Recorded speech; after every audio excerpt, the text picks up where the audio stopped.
All right. Like I said, today we're just going to share about what are some of the ways we can work with God, partner with God, so that we know that we are communicating what God is putting in our hearts with the people that we are called to serve in a more effective way so that we can better serve them. So if you have your pen and paper ready, I actually want you guys to start by writing down what is your vision. What is the vision that God has put in your hearts?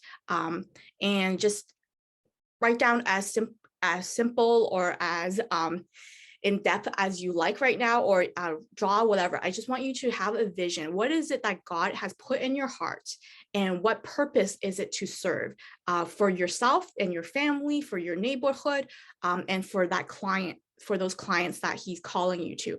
How is he calling you to serve them?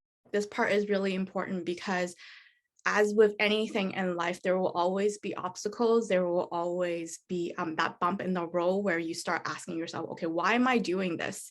Why did I get myself into this mess, right? If you have a clear vision of knowing what it is that you're doing, why is it that you're doing this? And most importantly, what is it that God has put in your heart, that passion that God has placed in your hearts, then that will become kind of like the candy bar or the reward at the end of the race, that you know that you will get to have that, this is the reason why I'm doing this. And when it gets hard, then you can always refer back to this. Okay. Okay, if you have it written down, like why this is so important to you, if not, just leave some space and continue back onto this after we're done the call. Write down about who is your ideal client. What do they look like? Be as specific as you can. Give them a name, like Nancy was the one that I imagined when I first imagined my first client. And it includes what kind of demographics, right? Like as in their age, their marital status, what is kind of educational background,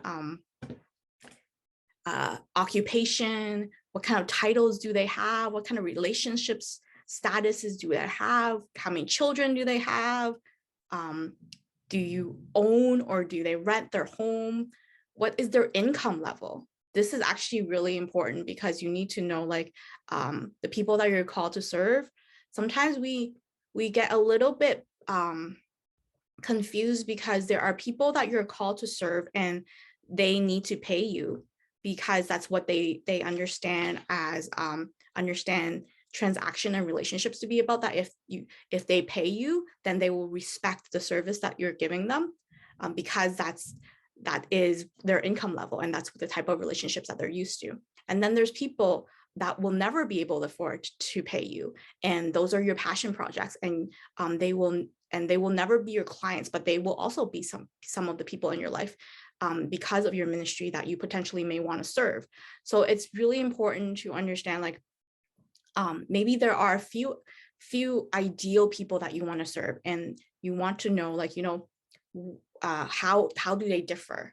So maybe each of them has a different income level. So some of the ones with lower income level, that you're going to serve them because this is the people group that God has put in your heart to serve for free.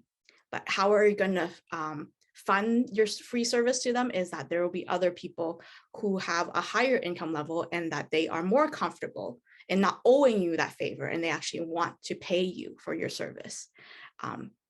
So yeah, that's why it's important to actually list out, what kind of, be as specific as possible about what kind of demographic that they are, that are the people that you want to serve. And then the other things about demographic is that, what kind of religion are they? Because sometimes we want to serve everybody, but then different religion will have different type of languages that we're used to hearing. So that's important also. Are you limiting your services to just Christians, or are you wanting to reach non-Christian, or it doesn't matter? So writing that down will help you to clarify, what kind of language you want to use when you're communicating with people. Nationality, education level, perhaps what are some of their hobbies? What are some of the things you have in common with them? Some of the things that you have differences with them, things like that. So that's demographics. That's like, if you could get as specific as possible that you can get your demographic to look that person to actually look like a real person in front of you, then you will know how to have conversations better with the different people. The other parts that we want to know about our potential customers, the people that we want to serve, is what are their greatest fears, right? Like, what are the things that they are struggling with in life, that that they're afraid of, that you potentially have the answers to, that you can offer them solutions to. Or another way to phrase it is, what are some of their greatest desires in their hearts? What are some of their aspirations, right? And how do you, again, have the ticket to getting them to reaching those goals and aspirations and fulfilling those desires in their hearts? Because here's the thing, like a lot of us Christian, when we're thinking about business or ministry, we're thinking, I just want to tell them of God. I just want to give them the gospel. Yes, that is ultimately what we're giving people, but people don't pay for you to teach them the Bible, right? Like that's just, I'm just being very blunt. No one pays someone just to teach them the Bible. But what the industry, especially online industry, what are the things that people pay for? Health, relationships. Wait, I forgot what and wealth. Health, relationships, and wealth. Those are the three biggest money ranking industries online, right? And I think probably offline too, because those are the everyday problems that people face. And in all reality, it's that does Jesus not have the solution to our health? Yes, he does. Does he not have solution to our wealth? Yes, he does. Does he not? Is he not the ultimate solution for all of our relationship problem? Yes, he is.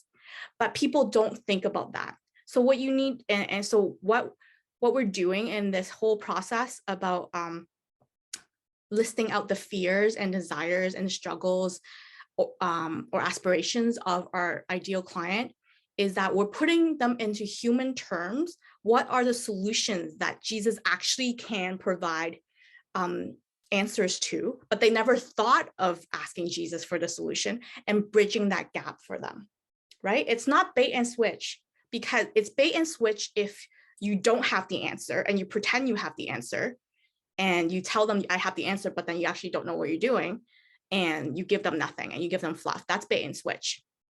What we're actually doing is that we need to learn to communicate more effectively so that we give people what they want, what they think they want. And on top of that, we're actually also giving them what they need, which is Jesus, which is the eternal answer solution to their health, wealth, and relationship problems, right?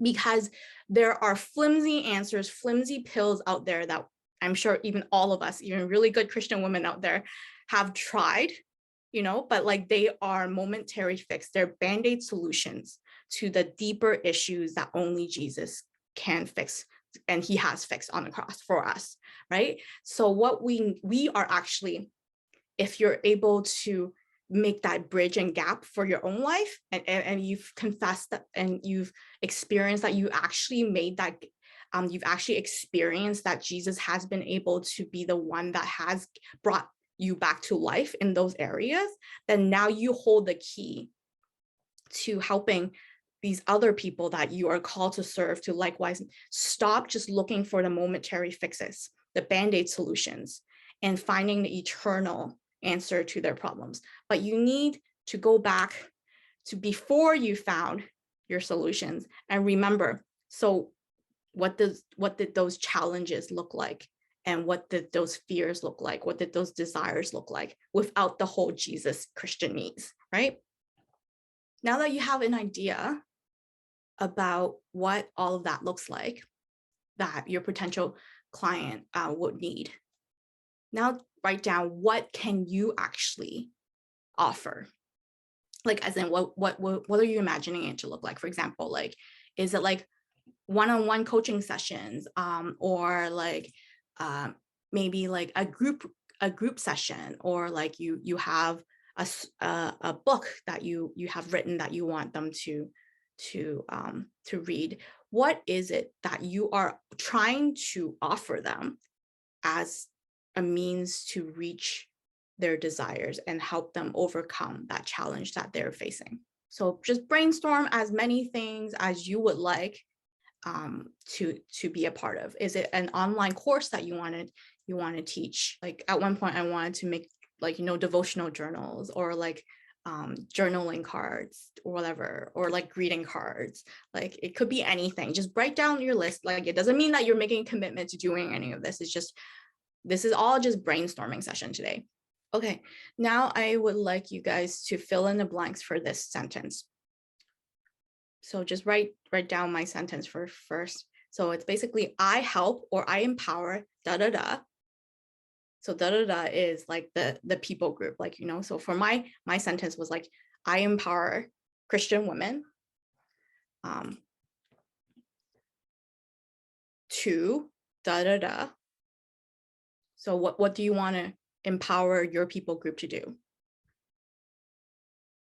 And then, so that would be the to do is kind of the desires that you had just listed out, right? What are some of their desires, aspirations they have? So for me, I had written down like, I help Christian women to fulfill their kingdom potential, right? And then the last part is without feeling like da da da. This is a hit and miss with my people. Like when I did my surveys, that a lot of people I did my surveys with were Chinese Christians, and I think I realized maybe Chinese people don't actually like to have the negative in that sentence. So that's why I ended up in my sentence that I never ended up putting the challenge at the end of that sentence. And I just ended up starting to say like, I empower Christian women to fulfill their highest potential, like, as a kingdom leader. And that was it.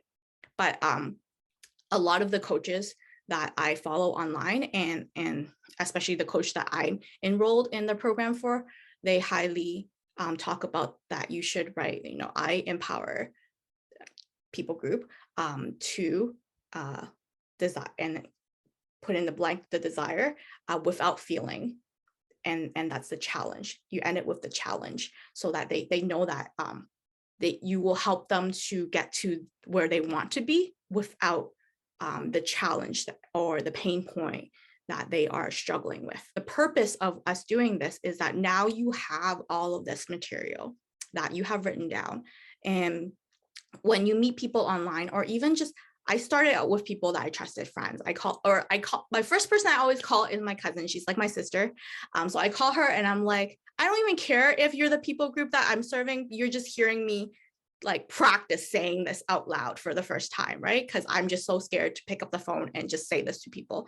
And basically what you do with all of this is that you start out the conversation by, hey, like, since last time we talked, I've been really working on this project because what God has been doing in my life, blah, blah, blah. I was just wondering if you have a bit of time to hear me out and give me some feedback on what you think about all of this, right? And then if they say, yes, I have time, great. If not, like, can I schedule another time where I can talk to you about this? And yeah, and then you open up that conversation by just like, just getting their feedback. You're not trying to convert to sales yet. You're trying to get talk to people that are potentially your target audience, so that now that you've written it all down in your words about what you think their desires and aspirations are, and what their pain points or struggles are, now you're going to read it to them, right? So basically, for example, in the beginning of my call, I would read them a few versions of the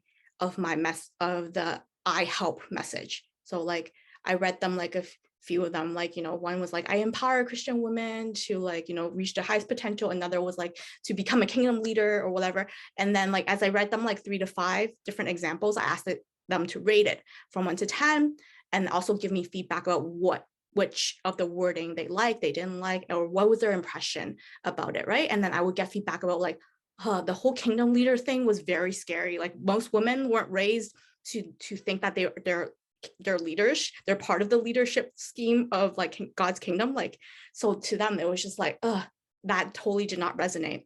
And then as I asked them, so as I read them, like, my statements about like the desires I thought, like, godly Christian women would want, like I read to them. And again, because my statements were very about leadership and kingdom oriented, a lot of them said that they didn't resonate.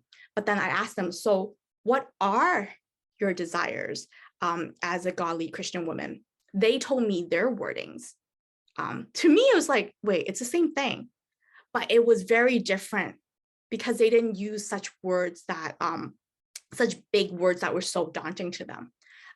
They use words that appeal to them, right? Like and that's when it got this conversation started, and I started to understand more, like, oh, okay, so if I really want to reach them, then I need to speak their language. And then likewise, I read them, like what I thought were some of the struggles they had, and I was totally off the mark about the struggles, because my struggle, because I don't know if like a lot of you guys know, but like most of my Christianity life was as a pastor. So my struggle as a Christian woman was very different from other Christian women. So like, yeah, I was totally off on what I thought other Christian women were struggling with. So, but that's okay. Like that like, I was just glad that they were willing to tell me like that, because I opened up about like my statements, that helped me to connect with them a little bit, like in vulnerability. So when I asked them, okay, so it's fine, you don't have to connect with, like, like they felt like they needed to encourage me by validating my statements, but I was actually telling them, no, you have to be as honest with me as possible, because eventually I'm going to be putting money and like, putting Facebook ads or Instagram ads with these words. So for you to be helpful is to actually tell me honestly, do they resonate? Do these pitches actually work? Because, or else if you're being nice to me right now, but they actually don't make sense to you, I'm going to lose money, which is even worse than you being not nice to me right now, right? So don't be nice to me. Just tell me the truth. And yeah, and then as soon as people were like that, like, oh, okay, then they were really brutally honest to tell me, like, how my message didn't resonate. And then they told me what resonated with them. And then, so yeah, that's the first part, right? Like, just have to get yourself out there. And I did like 60 to 70 cold calls with people and just getting different feedback. And then after that, I was able to learn and realize who are the people I actually do want to work with. Because although like at the beginning, I thought I just wanted to empower all Christian women, I realized that there were some personality traits that I would not be empowering them, like that we were not a good match, right? Like, and it was through these conversations I was learning that about myself, and learning also to surrender to God, that I don't have to save everyone. God didn't make me to save everyone, because Jesus already saved everyone. So I actually need to concentrate my time and energy on the people that I'm actually most effective with. And you will realize who those people are and what those personality traits are as you have more conversations with people. Because if you don't, because in the beginning, when like before all of this, when I was just grateful to have like one sales call every few weeks, then I was desperate. Like I was always trying to close the call, even though like I remember my first sales call, I really did not like the guy. I felt like he was putting me down the whole conversation, right? Like he talked about the love of God, but he was putting me down the whole time. But I was so desperate to like please him and close the call, like I was letting him do that. And it wasn't until like, a fellow from our family room, like when he talked me through like, debriefing after that sales call, he was just like, I think you actually have to turn down this client because you're not going to enjoy helping him. And it's going to actually cause you a lot more emotional stress than it's actually worth. And yeah, so as you become more comfortable in talking to more people, you start discerning like who are the people you'll enjoy helping, and they'll enjoy you, so that when you continuing helping them in that relationship, you're going to actually blossom and grow and becoming more comfortable in whatever service that you're providing for people, and know that this is my field of favor, as Pedro always says, like, this is my field of favor. This is where God has called me to, and this is what I'm good at, right? Like, but if you limit yourself to like, afraid of being doing cold calls, then you may get stuck in a poverty mindset and thinking, well, if I don't grasp onto every potential customer, what if I never get a customer? And then you'll start like pushing yourself to becoming something that you're not, and you'll actually not end up being the full potential of what God is telling you to do. And that's why he's calling you to serve, right? Like that you need to become that person, so that the people can become the people that they need to grow to be, right? But you need to first be able to step up to your potential so that they can step up to their potential. And yeah, so anyways, so I'm gonna hit the pause button right here so that you guys can